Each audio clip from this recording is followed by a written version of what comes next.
Assalamualaikum warahmatullahi wabarakatuh.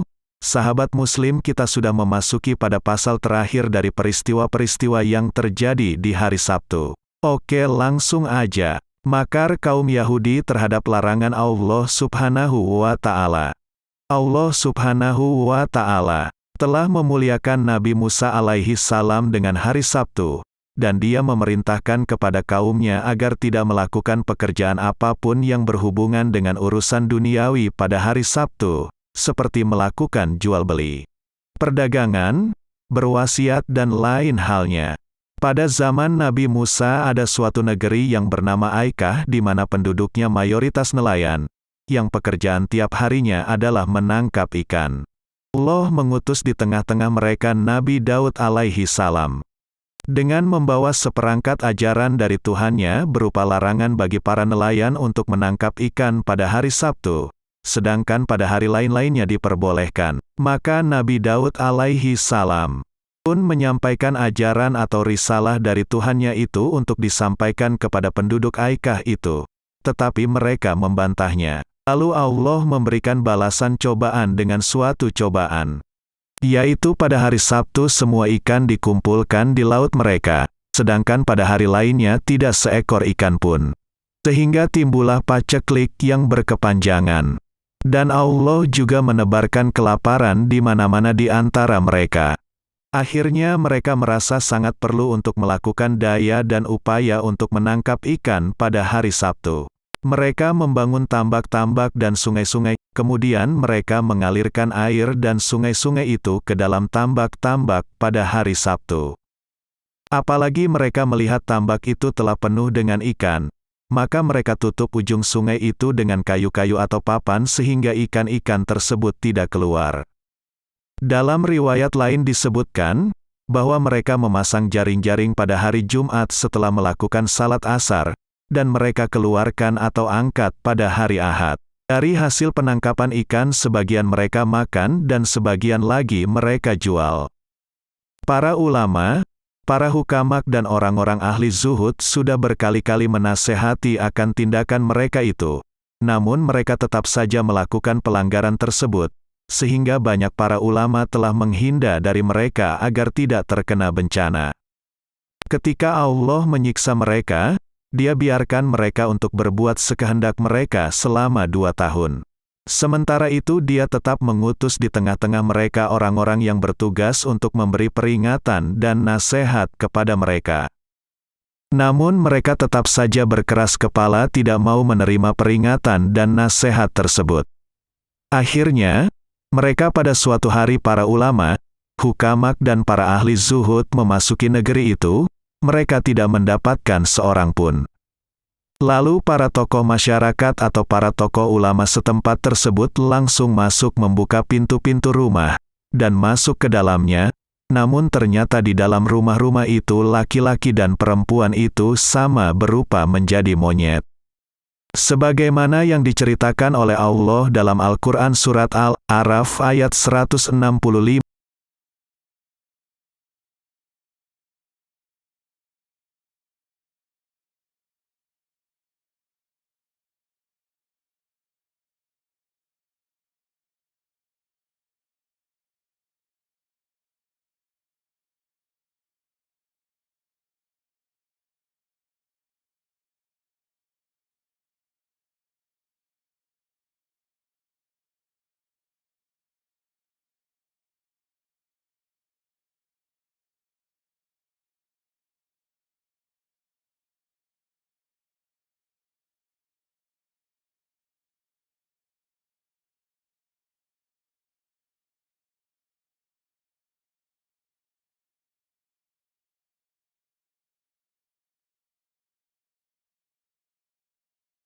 Nasihat yang dapat kita ambil, bahwasanya orang yang mengadakan tipu daya untuk dapat menangkap ikan pada hari Sabtu itu, telah dirubah bentuk rupanya menjadi kera-kera yang hina. Mereka dijadikan kera oleh karena mereka tidak mencerminkan sifat-sifat manusia yang wajar lagi. Bagaimana pula halnya dengan orang-orang yang berupaya untuk menghalalkan perkara riba yang telah diharamkan Allah?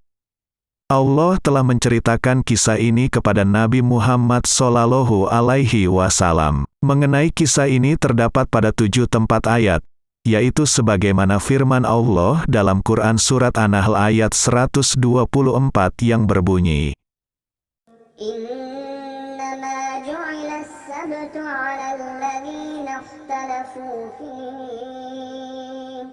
Kedua, firman Allah dalam Surat Al-Baqarah ayat 65 yang berbunyi, وَلَقَدْ عَلِمْتُمُ الَّذِينَ اعْتَدَوْا مِنكُمْ فِي السَّبْتِ. Ketiga, firman Allah dalam Surat An-Nisa ayat 47 yang berbunyi, نَلْعَنَهُمْ كَمَا لَعَنَّا أَصْحَابَ السَّبْتِ. Keempat, firman Allah dalam Surat An-Nisa ayat 154 yang berbunyi, وَقُلْنَا لَهُمْ لَا تَعْدُوا فِي السَّبْتِ. Kelima, firman Allah dalam Surat Al-A'raf ayat 163 yang berbunyi. Keenam, firman Allah dalam Surat Al-A'raf ayat 163 yang berbunyi. إِذْ تَأْتِيهِمْ حِيتَانُهُمْ يَوْمَ سَبْتِهِمْ شُرَّعًا. Ketujuh, firman Allah dalam Surat Al-A'raf ayat 163 yang berbunyi. وَيَوْمَ لَا يَسْبِتُونَ. Maha suci Allah yang selalu tidak sama dengan perbuatan dan tingkah laku makhluknya, dan tidak mengetahui hakikat, melainkan orang-orang yang terbuka mata hatinya. Satu ikan yang diambil oleh orang Yahudi menjadikan mereka kera-kera yang hina, dan satu ikan yang diambil Nabi, menjadi raja dari rajanya ikan. Iblis yang jahat dan laknatullah alaihi yang asal kiblatnya adalah aras akhirnya menjadi terhina dan terusir. Sedang Umar bin Khattab yang asal kiblatnya adalah berhala, menjadi seorang yang dicintai. Tidak ada seorang pun yang dapat menolak kehadiran kadanya Allah, dan tidak ada pula yang dapat menahan hikmahnya. Mengenai pemberian nama dan makna hari Sabtu itu ada beberapa pendapat. Sebahagian ulama ada yang mengatakan bahwa hari Sabtu itu, Adim yang artinya agung. Dinamakan demikian karena hari Sabtu itu diagungkan oleh orang-orang Yahudi. Dan sebahagian ulama ada yang mengatakan bahwa hari Sabtu itu adalah hari untuk beristirahat. Sebagaimana firman Allah dalam Surat Al-Furqan ayat 47 yang berbunyi,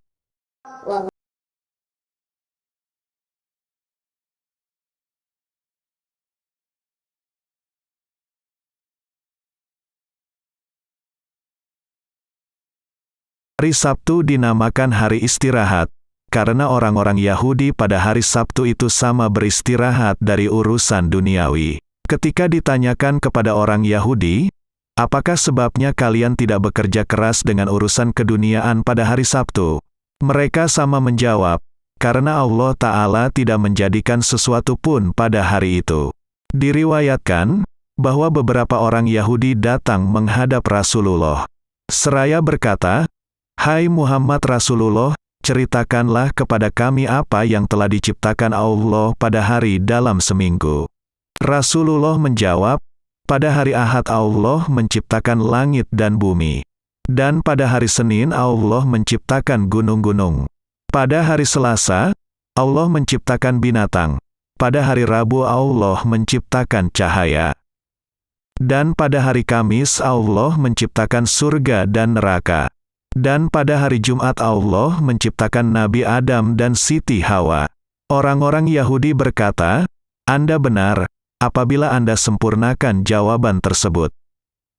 Rasulullah bertanya, "Apakah kesempurnaan itu?" Mereka menjawab, "Ketika Allah telah menyempurnakan penciptaan langit dan bumi, maka ia duduk bersandar dengan menyilang kedua kakinya dan beristirahat. Dan itu terjadi pada hari Sabtu. Karena itulah kami jadikan hari Sabtu itu sebagai hari raya, hari pesta, dan kami dapat beristirahat pada hari itu juga." Mendengar perkataan mereka itu, Rasulullah merasa menyesal. Maka Allah menurunkan wahyunya yang berkenaan dengan perkataan itu dalam surat Qaf ayat 38.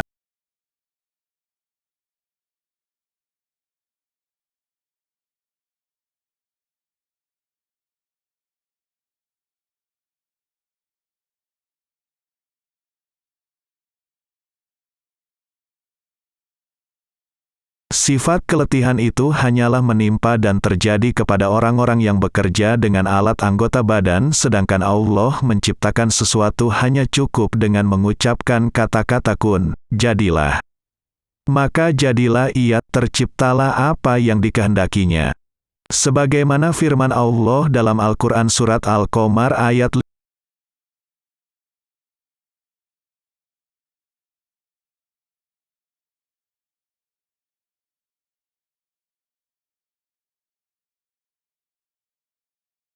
Dan sebagaimana firman Allah yang lain di Surat An-Nahl ayat 40, yang berbunyi,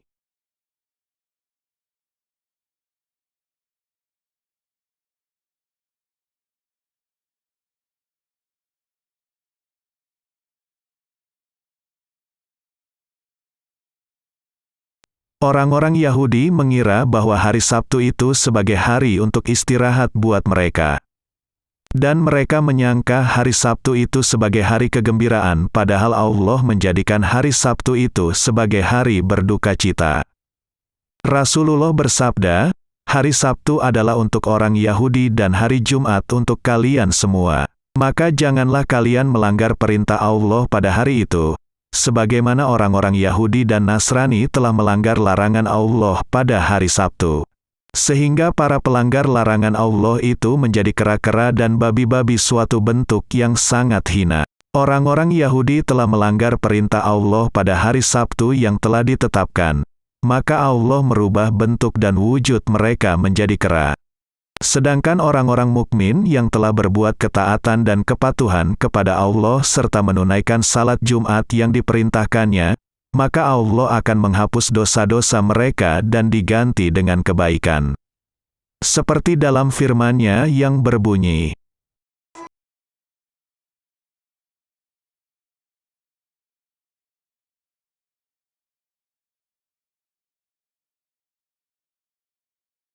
Allah merubah bentuk atau rupa orang-orang Yahudi itu dikarenakan mereka menangkap ikan. Akan tetapi mereka dirubah karena mereka telah meremehkan perintah Allah, serta mengerjakan larangan-larangannya. Bukannya Nabi Adam dan Siti Hawa dahulu telah memakan buah-buah yang berada di surga, lalu tampaklah aurat-auratnya, sedangkan ulat yang memakan daun-daun surga menjadi madu dalam perutnya. Hal itu karena Nabi Adam memakan tanpa seizin dari Allah. Dan yang lebih aneh dari itu ialah ulat yang memakan atau menggerogoti daging pada tubuh Nabi Ayub. Maka berubahlah di dalam perutnya apa yang dimakannya itu menjadi bau harum-haruman. Sungguh aneh bin ajaib. Manusia memakan ikan, yang dimurkai Allah, berubah menjadi monyet yang hina. Sedangkan ulat yang memakan daging manusia, namun diridhoi Allah, kotorannya menjadi harum. Karena yang satu memakan tanpa izinnya. Sedangkan ulat taat kepada Tuhannya, maka ia pantas untuk mendapatkan penghormatan. Dan seorang mukmin yang ikhlas, jika taat kepada Allah, betapa tidak akan mendapatkan rahmat, serta karomah. Ada satu hikayat, bahwa ada seorang laki-laki yang bernama Utbah al-Gulam. Ia terkenal dengan kefasikan dan kejahatannya, suka minum minuman keras serta berbuat kerusakan dan keonaran. Pada suatu hari ia memasuki majelis ilmu Hasan al-Basri. Di sana ia mendengar salah seorang qori yang sedang membaca ayat suci Al-Quran, yang pada saat itu ia mendengarkannya surat Al-Hadid yang 16, yang berbunyi,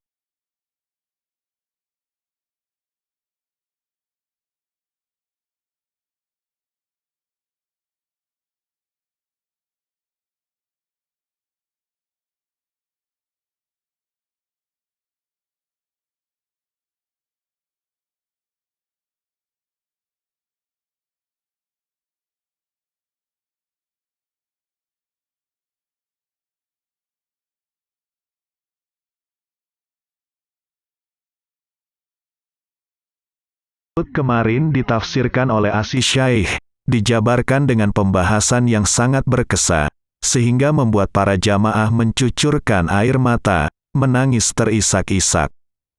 Maka seorang pemuda yang konon terkenal kefasikan dan kejahatannya itu setelah mendengar uraian hikmah dari Syaikh tadi bangkit dari tempat duduknya dan berkata, wahai Imamul Mukminin Syaikh.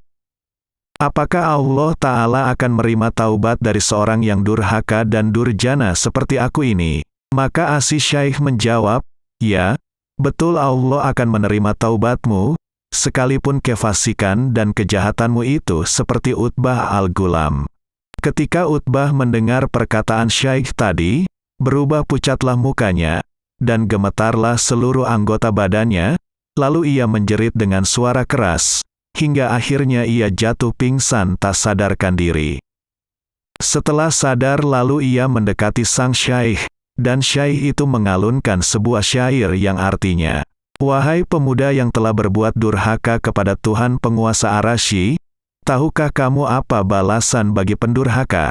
Nerakalah bagi mereka yang durhaka, tempat kebinasaan. Celakalah mereka di hari rambut dijambak oleh malaikat. Jika kamu sadar berada di neraka, maka berbuatlah maksiat.